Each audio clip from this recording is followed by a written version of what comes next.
Hi,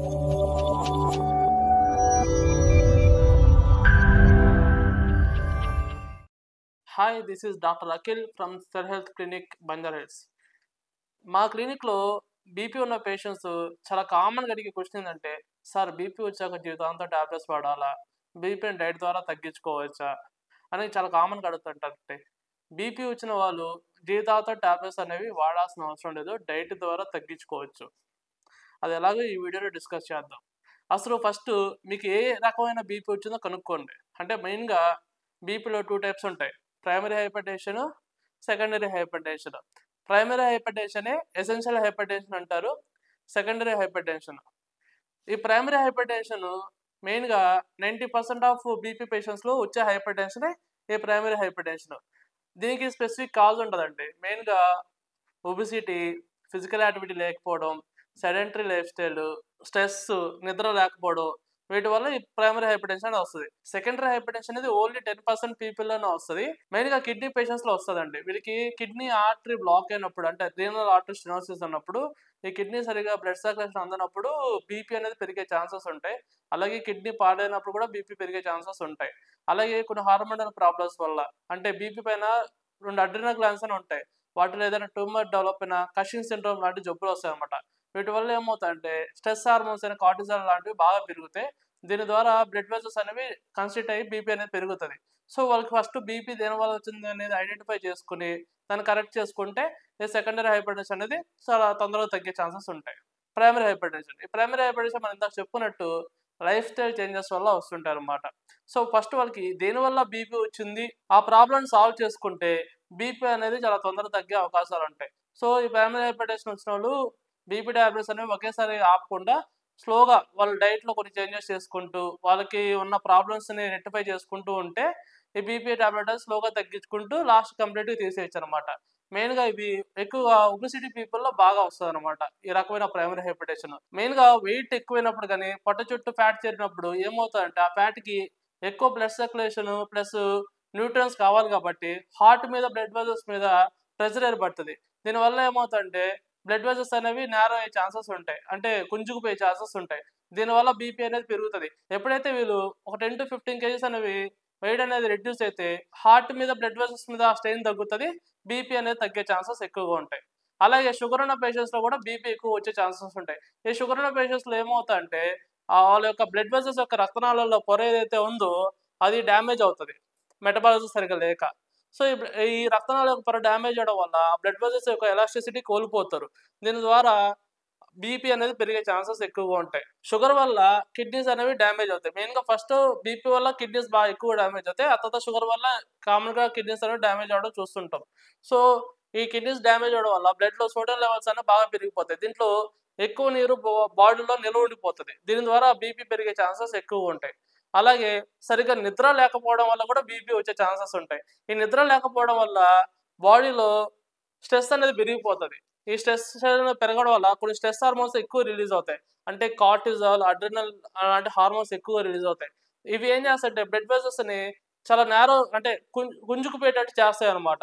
దీని ద్వారా BP అనేది పెరుగుతది. వీళ్ళు ఖచ్చితంగా మినిమమ్ 8 అవర్స్ స్లీప్ అనేది కంపల్సరీ కావాలి.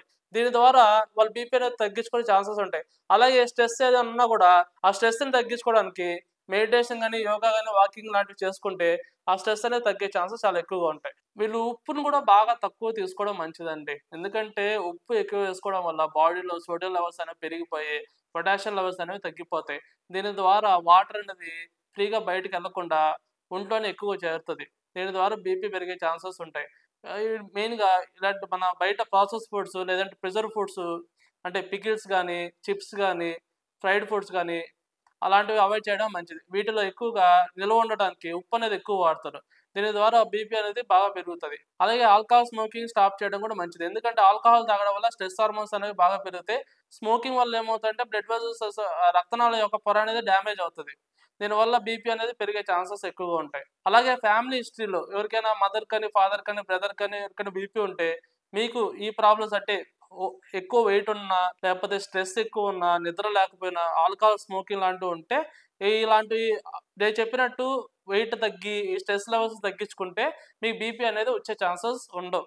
సో, ఈ విధంగా మీకు ఏ ప్రాబ్లం ఉంది, మీకు దేని ద్వారా బీపీ వచ్చింది ఫస్ట్ మీరు ఐడెంటిఫై చేసుకొని దానికి తగ్గట్టు మీరు ఆ ప్రాబ్లమ్ రెక్టిఫై చేసుకుంటే మీరు జీవితాంతం టాబ్లెట్స్ వాడకుండా స్లోగా బీపీ టాబ్లెట్ తగ్గించుకుంటూ లాస్ట్‌కి ఆ బీపీ టాబ్లెట్ కంప్లీట్‌గా ఆపేయొచ్చు. అసలు బీపీ వచ్చిన వాళ్ళు ఎలాంటి ఆహారం తీసుకోవాలి? వీళ్ళు డాష్ డైట్ అనేది ఫాలో అవ్వడం మంచిది. డాష్ డైట్ ఏందంటే dietary approach to stop hypertension. అంటే ఆహార విధానం వల్ల బీపీని ఎలా తగ్గించుకోవచ్చని. ఈ డాష్ డైట్ వల్ల బీపీ వల్ల వచ్చే హార్ట్ ప్రాబ్లమ్స్ కానీ, బాడీలో బ్యాడ్ కొలెస్ట్రాల్ లాంటివి పెరగకుండా ప్రివెంట్ చేయవచ్చనమాట. అసలు ఈ డాష్ డైట్‌లో ఎలాంటి ఆహారం తీసుకోవాలి, ఎలాంటి ఆహారం తీసుకోకూడదో ఇప్పుడు మాట్లాడుకుందాం. ఈ డాష్ డైట్‌లో ఎలాంటి ఆహారం తీసుకోకూడదు. వీళ్ళు ఎక్కువగా ప్రిజర్వ్ ఫుడ్స్, ప్రాసెస్ ఫుడ్స్ లాంటివి ఎక్కువ తీసుకోకపోవడం మంచిది. అంటే chips, sugar drinks, cool drinks, pickles, fried items ఇలాంటివి ఎక్కువ తీసుకోకూడదు. ఎందుకంటే ఇవి ప్రిజర్వ్ ఉండడానికి అంటే ఎక్కువ కాలం నిల్వ ఉండడానికి దీంట్లో ఉప్పు అనేది ఎక్కువ వాడతారు. వీటి వల్ల బీపీ అనేది పెరుగుతది. అలాగే వైట్ రైస్, వైట్ షుగర్ లాంటి రిఫైన్డ్ ఫుడ్స్ అవాయిడ్ చేయడం బెటర్. ఎందుకంటే ఇవి మెయిన్‌గా షుగర్ ఉన్న పేషెంట్స్ అస్సలు తీసుకోకూడదు. దీనివల్ల షుగర్ అనేది పెరుగుతది. అలాగే బీపీ అనేది కూడా పెరుగుతది. వీళ్ళు ఉప్పుని తక్కువ తీసుకోవడం మంచిదే. నేను కంప్లీట్‌గా ఉప్పుని అవాయిడ్ చేయమని చెప్పను.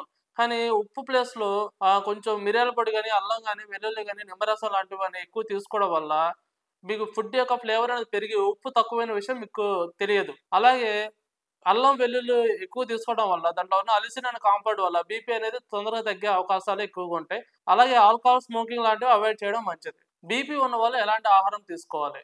మెయిన్‌గా వీళ్ళు పొటాషియము, మెగ్నీషియము, కాల్షియము, ఫైబరు అలాగే నైట్రేట్స్ రిచ్ ఫుడ్స్ ఇవి బాగా తీసుకోవాలి. ఈ నైట్రేట్స్ అనేవి ఎక్కువగా కూరగాయల్లో ఉంటదండి.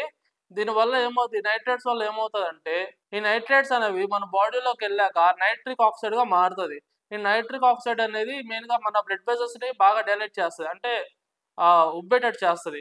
దీని ద్వారా బీపీ అనేది కంట్రోల్‌లోకొస్తదనమాట.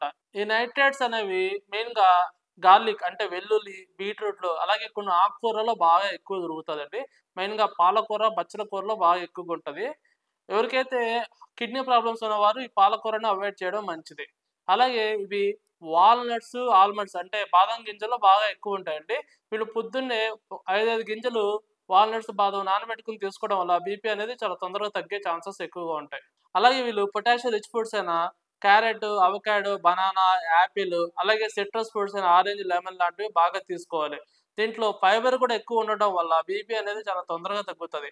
అలాగే వీళ్ళు ఫిష్ అనేది బాగా తీసుకోవడం మంచిది. దీంట్లో ఒమేగా 3 ఫ్యాటీ యాసిడ్స్ అనేవి ఎక్కువగా ఉండడం వల్ల ఇదొక యాంటీ ఇన్‌ఫ్లమేటరీగా పనిచేస్తూ బాడీలో బ్యాడ్ కొలెస్ట్రాల్‌ని తగ్గిస్తది. దీని ద్వారా హార్ట్ కాంప్లికేషన్స్ రాకుండా ప్రివెంట్ చేస్తదనమాట. అలాగే వీళ్ళు బ్లూబెర్రీస్, స్ట్రాబెర్రీస్ లాంటివి బాగా తీసుకోవడం మంచిది. దీంట్లో యాంథోసైనిన్స్ అనే యాంటీ ఆక్సిడెంట్స్ చాలా ఎక్కువగా ఉంటాయి. ఇవి బ్లడ్ ప్రెషర్‌ని బాగా తగ్గిస్తది. నేను చెప్పిన ఈ ఆహార విధానంలో ఏ ఫుడ్స్‌ని అవాయిడ్ చేయమన్నానో ఆ ఫుడ్స్‌ని అవాయిడ్ చేసుకుంటూ, ఏ ఫుడ్స్‌ని బాగా తీసుకోవాలో ఆ ఫుడ్స్‌ని బాగా తీసుకుంటూ, మీకు ఏ ప్రాబ్లమ్ వల్ల బీపీ వచ్చిందని ఆ ప్రాబ్లమ్‌ని ఐడెంటిఫై చేసి, ఆ ప్రాబ్లమ్‌ని కంట్రోల్ చేసుకుంటే మీరు జీవితాంతం టాబ్లెట్స్ వాడకుండా స్లోగా మీ డాక్టర్ యొక్క పర్యవేక్షణలో కంప్లీట్‌గా టాబ్లెట్స్‌ని ఆపేయొచ్చండి. ఎవరైతే ఈ ఆహార విధానం ఫాలో అవ్వకుండా నేను చెప్పిన జాగ్రత్తలు తీసుకోకపోతే వాళ్ళు జీవితాంతం టాబ్లెట్స్ అనేవి వాడాల్సొస్తది.